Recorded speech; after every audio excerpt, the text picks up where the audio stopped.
2016, Donald Trump ran on the promise of overturning Roe. As president, he handpicked 3 Supreme Court justices who cast the deciding vote. And Trump continues to brag about being the person responsible for killing Roe and unleashing extreme abortion bans across the country. Something he calls, quote, a beautiful thing to watch. But if Trump gets reelected, and he won't, he would go even further. His Extreme Project 2025, his agenda includes banning abortion nationally, all 50 states, with or without the help of Congress, restricting access to contraception, forcing states to monitor and report on women's miscarriages and abortions.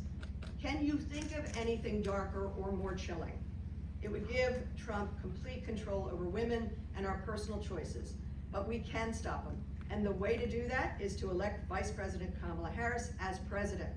We'll see on the debate stage tomorrow. Vice President Harris knows that women should have the ability to make their own decisions. And she's been fighting for our freedoms for years. From her time as Attorney General to US Senate, and now as Vice President, Kamala Harris has been an unequivocal champion for reproductive freedom. As Attorney General of California, she worked to help keep reproductive health care providers safe. As Senator, Vice President Harris sounded the alarm on the then Supreme Court nominee Kavanaugh and supported legislation to counter state attacks on reproductive health care. Now as Vice President, she's helping Biden-Harris administration's response to Trump's overturning of Roe versus Wade. I want to conclude with a personal story because, as I said, this is very personal to me. When I was first running for political office, I used to tell the story of my mother-in-law. In the 1930s, my mother-in-law was a little girl, the 6th of 6 children, when her mother became pregnant. She was in Scranton, Pennsylvania. Her mother became pregnant with a 7th child. The family learned that the child would be stillborn and the mother would likely die in childbirth. But this was the 1930s in Scranton, and you can imagine what happened. My mother-in-law's mother died in childbirth. The baby was stillborn. She had no choice. There were no choices offered to her. I used to tell that story as though it were antediluvian, that it could never happen again. And yet now, as a result of Donald Trump and this corrupt, corrosive Supreme Court, it can happen again, and we're hearing the horror stories of women's choices and their choices being restricted. May we never go back to those days. Please, I'm imploring everyone to make sure that we lift Kamala Harris and Tim Walz, because they will care about our reproductive health. And now, it is my pleasure to introduce my friend, Senator Sharif Street, the chair of the Democratic Party for Pennsylvania.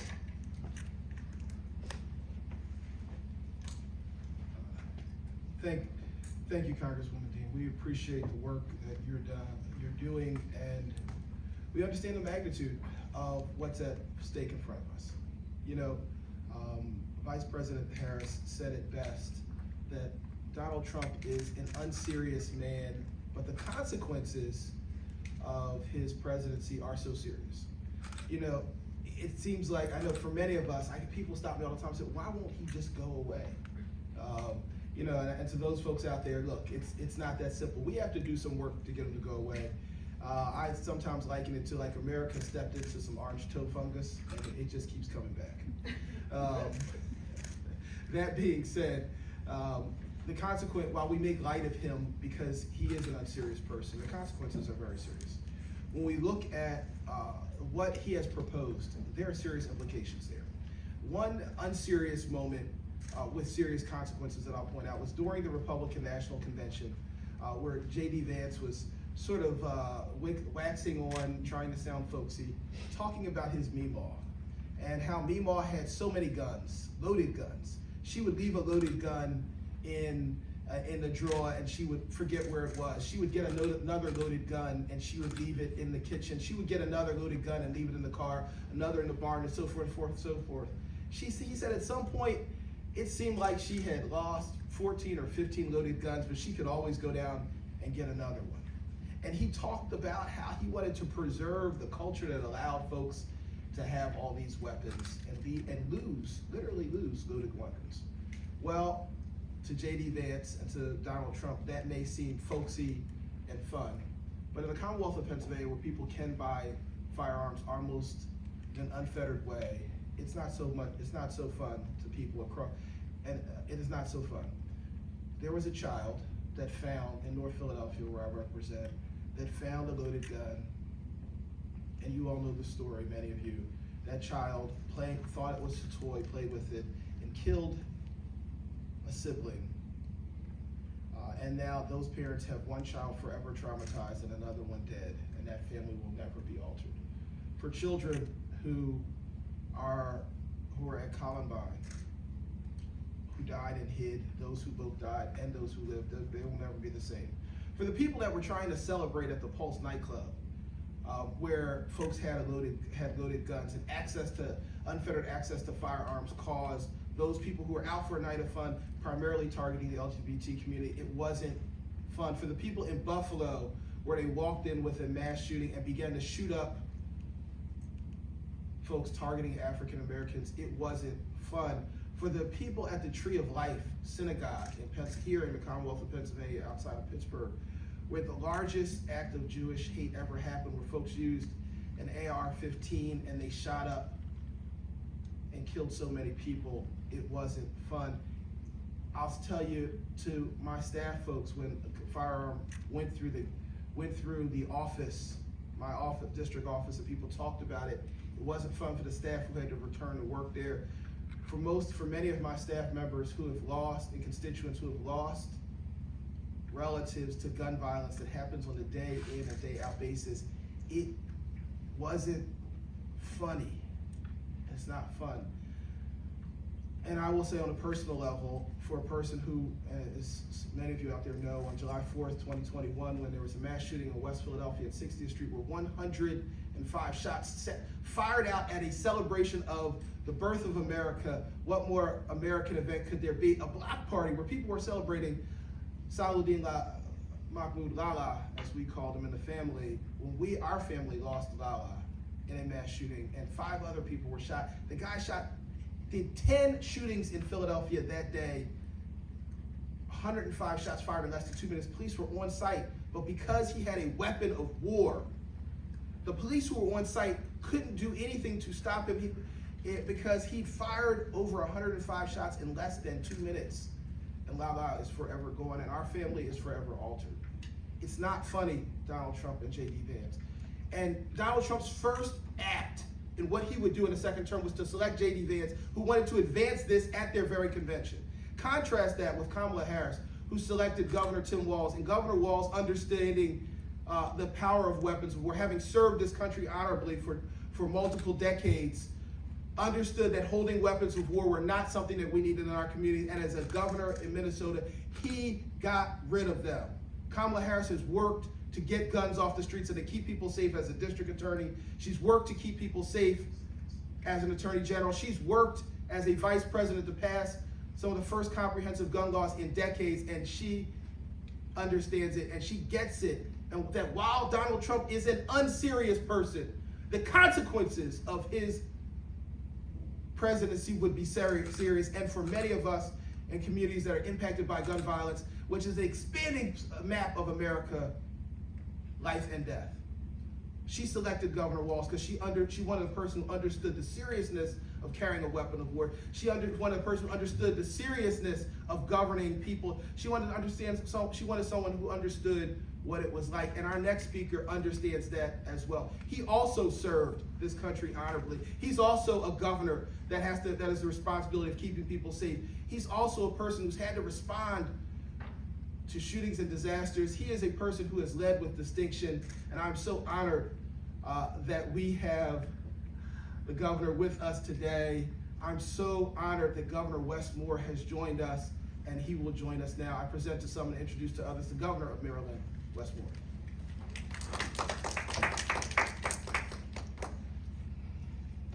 Good afternoon. I first want to give a deep sense of gratitude and thanks to my friend Senator Street and Mr. Chair. I just want to say thank you for your leadership. Thank you for your leadership that far transcends the Commonwealth. And also to my friend Congresswoman Dean, I just want to say thank you as well. for just being such a visionary and such a true leader on Capitol Hill at a time when we need it more than ever before. So bless you and thank you. And it's good being here in Pennsylvania. It's actually good being back in Pennsylvania. When I was just entering into my teenage years, I was actually sent away to a military school here in Pennsylvania, just down off 76, called Valley Forge, where I ended up actually finishing my education. And it was a place that I actually joined the Army. I joined the Army when I was 17 years old, and it was coming right out of Valley Forge. And I know that when I first joined the Army, that there was a basic mantra that we understood, that I learned first at Valley Forge, and then I continued on with the Army, and that is the basic idea of mission first and people always. And it's nice to know, and the reason that I'm here is because we have a presidential nominee and a vice presidential nominee who live that, who abide by it, who they know that's the standard that we have for each and every one of us, that it is mission first and that it is people always. And I know there are a multitude of different reasons why we are going to be out here to support the vice president to make sure that Kamala Harris becomes the next president of the United States. We talk about ideas of how basic freedoms are on the line. We talk about the basic idea that that conversation about a woman's future should be between her and her doctor, and also that difficult conversation about reproductive health should be between a woman and her doctor and nobody else. We talk about the fact that we have to make sure that we have common sense gun laws that are keeping people safe in our streets, keeping people safe in their neighborhoods, keeping people safe in their communities. But I also want to talk a little bit about something else, and that's the economic agenda. Because in this race, we have one candidate who is focusing on building pathways and prosperity for all, and not just some.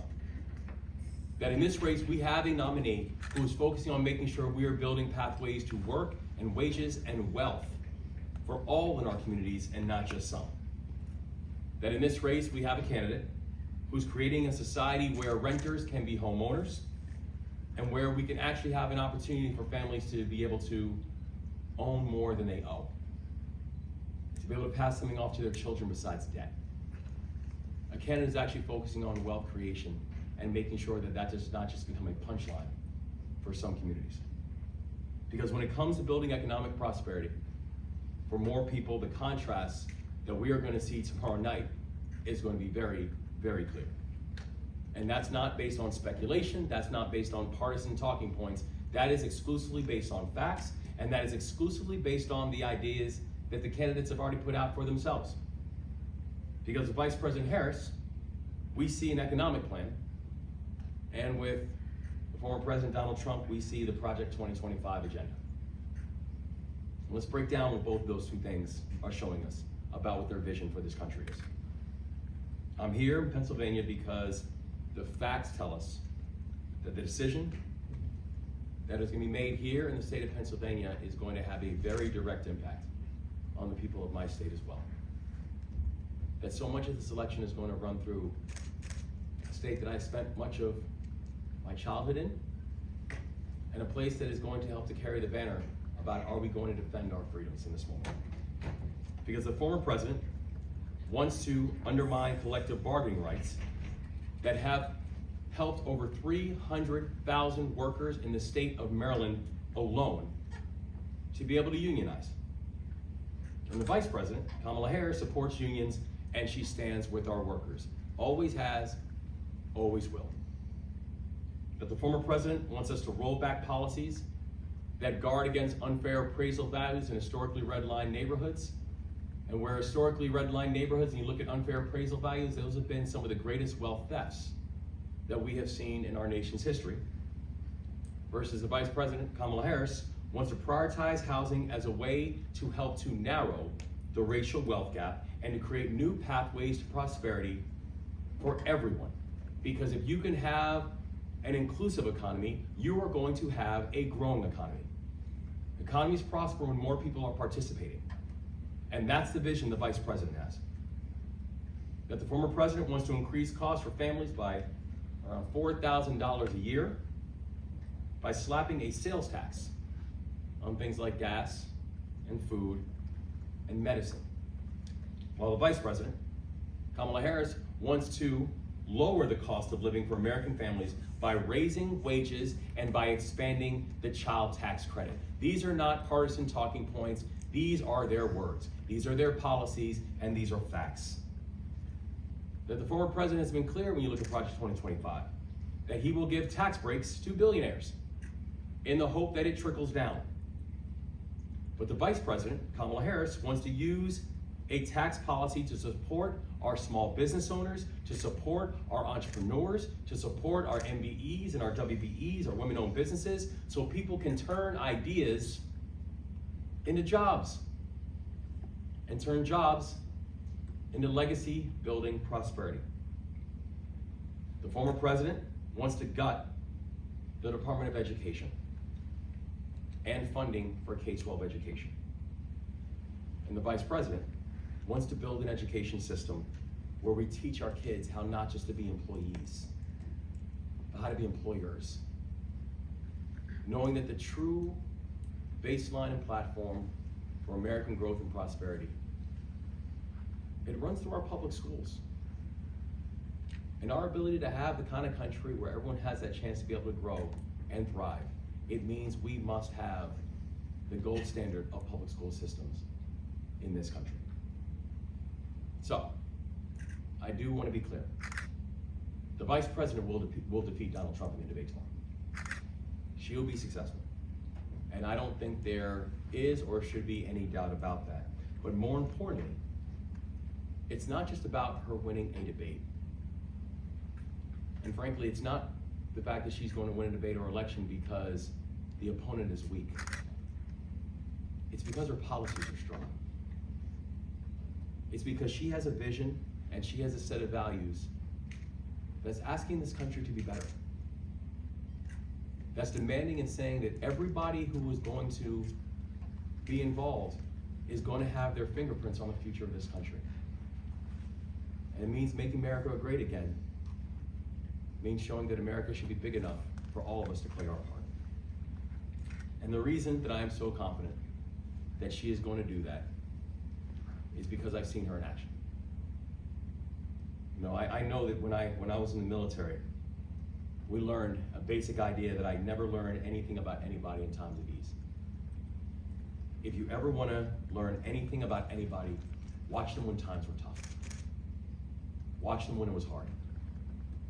Watch them when the heat got turned up. And that'll tell you everything you need to know about them. And I got a chance to see that.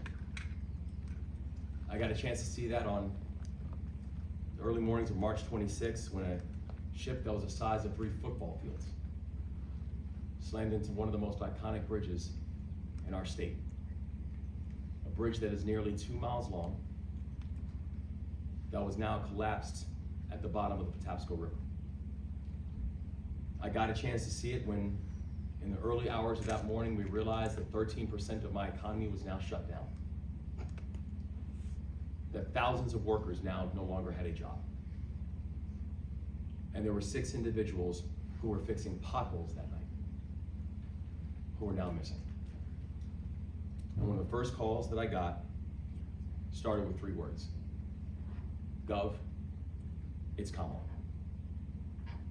I know you spoke with the president, and we're with you every step of the way. And she has been.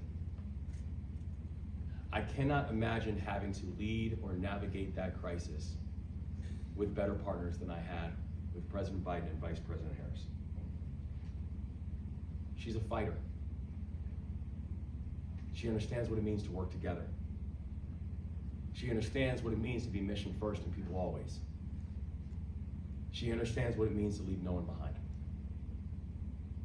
In this moment, we have the leader that we need, and her name is Kamala Harris. And so I'm excited for the debate that'll take place tomorrow night, but more importantly, I'm excited to get to work. Because the thing that we know, that we also learned, is that we count our days backwards in the military, and we've got 56 days and a wake-up left. 56 days and a wake-up until Election Day. And we're not going to waste one of them. Because the stakes of this election could not be higher. So I'm grateful to be here today. But importantly, I'm grateful for the future that we're going to work on together to be able to preserve for the future of our country. And so with that, I know we'd be honored to take any questions from the media as well. Governor, Pennsylvania polling shows a dead heat for the White House between Trump and Harris. What does Harris have to do on the debate stage tomorrow night to lessen the margin? Well, I think we're seeing that in many places around the country. And I think what the Vice President is going to do tomorrow night is what the Vice President has continued to do over these past weeks, which is continue to take the case to the American people, which is going out to every single part of not just the Commonwealth of Pennsylvania, but every part of this country, and showing that if we can have an inclusive economy, one that actually focuses on supporting our small businesses and supporting our entrepreneurs, if we can have an economy that know that we have to invest in things like childcare and the child tax credit, because you cannot have an economy that disincentivizes work and disincentivizes people to get back into the workforce. If we could have a country that actually is respected on a global stage, that I think that's the hope and the vision that the people of not just the Commonwealth of Pennsylvania, but the people of this country are going to believe in. So I think the thing that we are going to see for the next 56 days in a wake up from the Vice President, from Governor Walz, and from this entire army of folks who are going to be right there with them, is continue to give the forward-facing vision for what this country can be, and continue giving a forward-facing vision for what's going to be required and who's going to be required in order for us to accomplish that. And the answer for that, frankly, is everybody. Governor, what does Vice President Harris need to say on the debate stage tomorrow to win over those key undecided voters?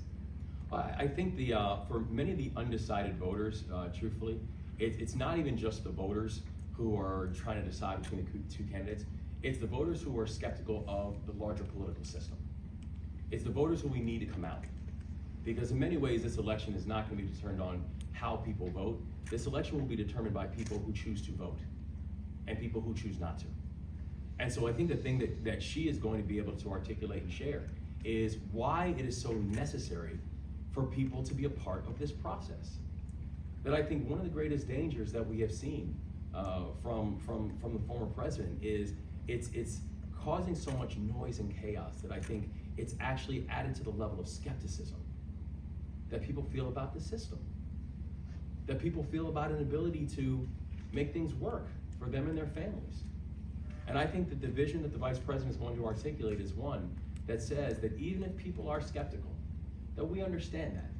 And even if people are frustrated by what oftentimes they're seeing, which is I think Congressman, you said it best, it's almost dystopian view, this isolationist view, this separatist view from what the country is and what the country hopes to be. I think that this is going to be the moment when the Vice President says, what we're asking for is that we can believe that we can be a better and a brighter and a bigger country because we're going to have everybody involved in it. And here's our vision of what that's going to mean for you and your individual family. Governor, should former President Donald Trump say something incendiary, something about her race, about her gender, how should the Vice President respond to that? Should she call him a convicted felon to his face? How does she respond to Trump going low? I don't think anyone should be surprised when the former president says something that's incendiary or something that is off-putting or misogynistic or racist. I mean, I think this has been a pretty consistent thread. So I don't think this is not going to be a shock to anybody tomorrow. I think that the Vice President is not going to spend her time fact-checking Donald Trump. I don't think that's a useful exercise. I think what she is going to do is spend her time presenting her vision for what the future of this country is. Because the hope is that in all this, for everyone who's going to be watching this debate tomorrow, my ask, frankly, is just simple. When you're listening to two people articulate their visions, do you see yourself included? Do you see yourself and your family being thought about? Do you see yourself and your family and your neighborhood and your community at the forefront of that vision?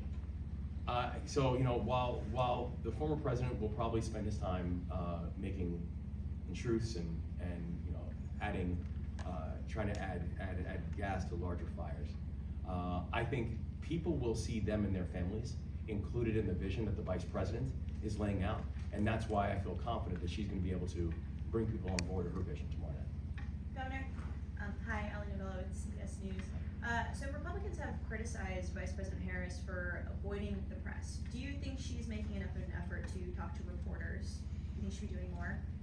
I think that the Vice President's campaign is going on, 40 days? And if you look at the combination of both press engagements that she has had, but also engagements with real people, I think it's been pretty remarkable what you see what her campaign has been able to build in just a matter of weeks. I think for the remainder of the time for Election Day, she is going to spend time engaging the press. She's going to spend tomorrow night on a debate stage with the former president. She's going to continue to spend time in neighborhoods all over this country, and not just in our urban areas. I mean, even just across this past week, where she was, down in Southwest Pennsylvania, she was down in rural Georgia. She is going to go anywhere and everywhere to be able to make her case to the American people, and that will include speaking to the press. And so, I think over the process of these next weeks, she is going to find multiple different ways, multiple different means, and multiple different opportunities to be able to make her case to the American people. Got time for one more. Mark, are you want to close us? Thank you so much, Allison. Actually, this question is for Senator Street, unfortunately. We saw that according to the state records, party registration is down over 50,000 voters here in Philadelphia from the 2020 primary to this year. What have you seen over the summer that suggests that Philadelphia County is trending closer to what we're seeing nationally, where there are higher registration numbers among voters of color? Well, a couple things. One, I will say this, during the period of, there are people becoming independents, but in general elections, they're voting with Democrats. During the period of time that people keep talking about the registration edge, in 2022, people talked about registration edges in polls, and they said we're in real trouble. But we elected Governor Shapiro, we elected John Fetterman, we flipped the state house, we added seats in the state senate, and the first time in almost 100 years, probably over 100 years, the majority of our congressional district became Democrats. Then in 23, I got the same similar question, and in 23, they said we were in trouble. It was a red year, and our registrations weren't trending where we needed to. But we won all four of our statewide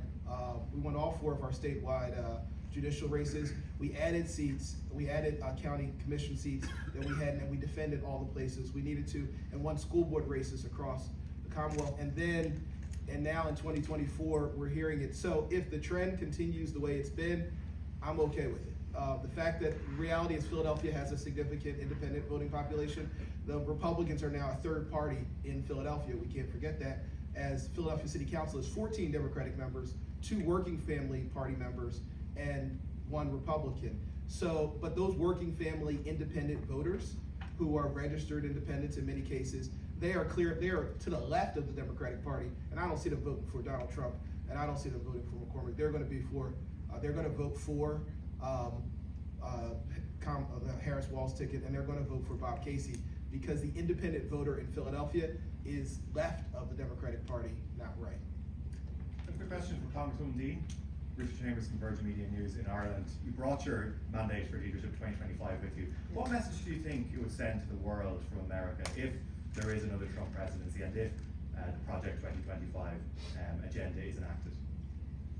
Well, and one of the reasons I brought this Project 2025 is it's not just the blueprint for the future, the very dark future that Donald Trump and J.D. Vance promise. Much of this has already been enacted. Think of the Dobbs decision. Think of the control of the Supreme Court and what impact that has already had on us. Think of what they want to do in terms of banning books, not banning assault weapons. The message to the world, I think, would be very dark. And I serve on Foreign Affairs Committee as well as Judiciary Committee. And I talk to our counterparts around the globe. They're very worried for a second Trump presidency. So I'm confident, and I think we are all confident, that Kamala Harris will be elected. Donald Trump will be defeated. But what worries me is his minions.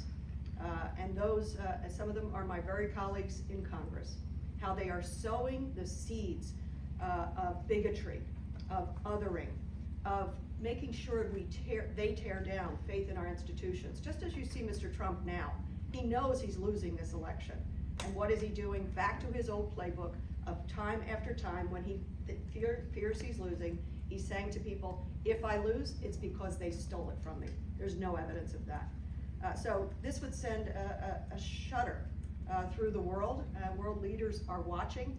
And that's why I'm so doggone proud of President Biden, and Kamala Harris because they have shown themselves to be the indispensable nation in the very crucial, critical things that are going on around the world. This will not come to play, but I bring it to warn people. Imagine they want to monitor menstrual cycles, abortions, they identify women as postmenopausal or menopausal. It's a very dark, dark place that these people would take us. I also want to just comment on the fact that where we are, and I thank you, Governor, for being here. This is the birthplace of democracy. There's a reason you are here. There's a reason the governor has come here, and the senator serves here, because this is the birthplace of democracy. Pennsylvania will once again be the keystone state to this election.